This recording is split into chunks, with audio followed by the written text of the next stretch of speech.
হঠাৎ আপনাকে এক ডাক্তার রিপোর্ট দিয়ে বলল আপনি মাত্র 30 দিন বাঁচবেন, আপনার ক্যান্সার হয়েছে, এখন আপনার শেষ স্টেজ যাচ্ছে। এটা শুধু আপনি জানেন, আপনার পরিবার কিংবা বন্ধু বান্ধবরা কেউ জানে না। এখন এই রিপোর্ট পাওয়ার পরে আপনি বাসায় গেলেন। প্রতিদিনের মতো আজকেও আপনার বাবা আপনাকে বকাঝকা শুরু করলো, তোকে দিয়ে কিচ্ছু হবে না, সারাদিন কোথায় থাকিস তুই, অকাজের ছেলে, ইত্যাদি ইত্যাদি। এই মধ্যবিত্তের বাবার যেমন হয় আর কি। তখন কি প্রতিদিনের মতো আজও আপনি তর্ক করা শুরু করবেন, নাকি প্রাণ ভরে বাবার বকাগুলো শেষবারের মতো আরেকবার শুনে নেবেন? হঠাৎ আপনার মা এসে আপনাকে বলল, নে বাবা ভাতটা খেয়ে নে। আপনার মনে হবে এই বুঝি আপনার মায়ের শেষ হাতের খাওয়া, আপনি আর বাঁচবেন না।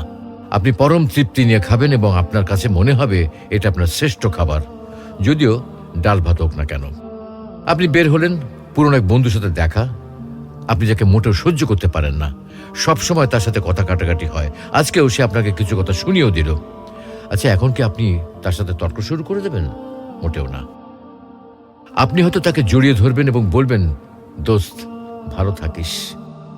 আচ্ছা জানেন, আমরা এখন মৃত্যুর কথা ভাবতেই চাই না, এ থেকে আমরা পালিয়ে বেড়াতে চাই। কিন্তু যদি আপনি ভাবেন যে আজই আপনার শেষ দিন, তাহলে দেখবেন সবকিছুই আপনার কাছে ভালো লাগছে।